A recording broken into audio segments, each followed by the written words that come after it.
And joining me now is Maria Bartiromo. And Maria, good morning to you. And you've predicted, you've said this to me many times, that President Biden would not be on the ticket. You said this years ago. Let's watch this. I've said this before, but I don't think there's any shot that Joe Biden runs for re-election in 2024. There's absolutely no shot. Everybody knows it. But is there a bench for Joe Biden's spot? I'll say it again. I don't think Joe Biden has a shot to run in 2024. Over a year ago, I said there's no shot that Joe Biden is going to be the nominee on the Democrat side. And Maria, your reaction to Biden's announcement? I mean, you've said it so many times on this program. Hey, Cheryl, thank you so much. Yeah, no, I mean, look, to me, I think it was real easy to see that, Joe Biden has had serious challenges, and I just didn't think that the Democrats were going to allow this to stand.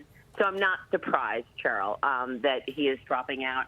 I think that while it's not a surprise that he is admitting it, I think it is interesting the way this was done. I mean, who sent the tweet, right? I mean, who told him to sign the letter? We still have yet to hear from President Biden. So I think that, he's been so reluctant to really, make this decision. And now, he's had his hand forced because it's just not, it's not plausible that he would be the candidate, given the memory lapses and everything that we've seen. I mean, Cheryl, just last week he did a BET interview and he appeared to forget the name of his defense secretary. I mean, it was, very embarrassing. He said, that black man, which was really stunning.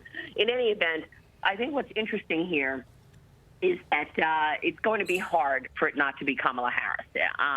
But she really is not the shoo-in. It's notable that Democrats are not just giving it to her and saying, okay, you are the nominee. They're making it a contest.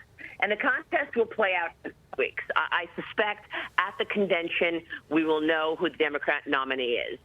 But leading up to the convention, it will be a contest. And we know the names out there. We've spoken about the names. It likely will be Kamala Harris at the top of the ticket, but she will be teamed up with either Gretchen Whitmer, Gavin Newsom, Josh Shapiro, governor of Pennsylvania. Hillary Clinton is now being spoken about. I mean, look, Clinton has endorsed Biden, and you do have enough endorsements here from Joe Biden, from the Clintons, from the Black Caucus, to make you realize that it is likely Kamala Harris at the top of the ticket. But it's not a shoo-in. They're making it, interesting that Obama has not endorsed Kamala Harris, basically saying, look, we'll get the best candidate. So they're going to have a contest to see, what happens now, who the delegates want. In the coming weeks, there are an estimated 4,672 delegates for the convention. There's 3,933 already pledged delegates and 739 superdelegates. These are party leaders. These are elected officials. And so she has to secure that nomination. And in the coming weeks, we're going to see how this plays out. Unfortunately, the knives are out. There are other people who want this. Clearly, President Obama has not made a decision, so that's going to be, really a significant influence here. I also want to say that regardless of who it is, Cheryl, it's going to be the same policy. It is going to be open borders. It is going to be a climate change agenda.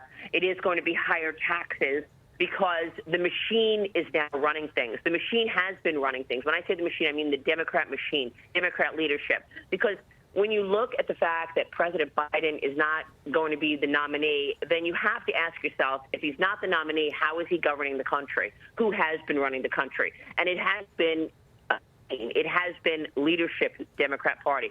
So the policies will be the same.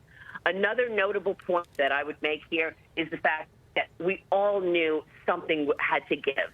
So in my view, it was very easy to see that Joe Biden was not going to be the nominee. And, they just had that on the shelf. In other words, that decision has been made by, I think, President Obama and others in the leadership, Nancy Pelosi clearly, in the backdrop, Chuck Schumer in the backdrop.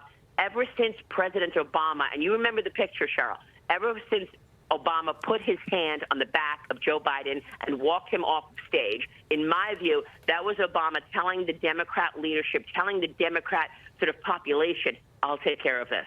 I'm taking care of this. He walked him off stage. It was very obvious that Obama was in charge.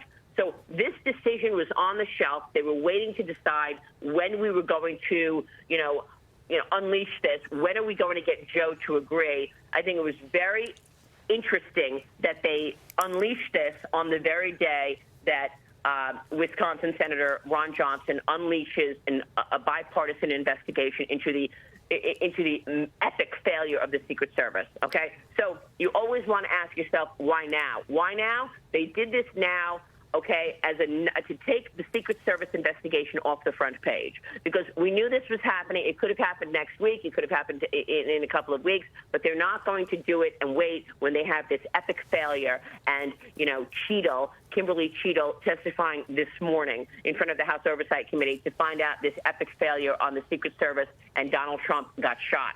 So that's now off of the front page. This is on the front page. It's going to be a contest. And I think that, it's Kamala Harris's to lose. It will be very difficult to blow her off entirely. So I would say she's likely the top of the ticket, and any one of those names. I will say this. For the first time in a long time, I'm hearing another name as a VP running mate, and that is Senator Mark Kelly from Arizona. Now, I was with an important group last night. Mark Kelly is being talked about increasingly, so I would add him to the list. You've also got North Carolina Governor Roy Cooper, so as well as Kentucky Governor Andy Beshear. All of these people want in. They want in on the ticket, and so it could be any one of those in terms of Kamala Harris being at the top and any one of those being at the bottom. But we'll see what the delegates say in the coming weeks, because we don't know the ticket until the convention. I suspect they want to have their ticket, a shiny red apple, a new glorified ticket that they could celebrate that at the convention. So I suspect we will know by August 19th what that ticket is. Maria, I want to get your reaction to a couple of things here, but the breaking news, Fox has just confirmed that Vice President Harris did speak with President Obama yesterday. No endorsement, but they did speak. And the other question for you is that, what about national security? We now have a lame duck president. John Bolton wrote about that in the Wall Street Journal this morning, that there's national security implications for the fact that we now have a lame duck until January. What do you make of that?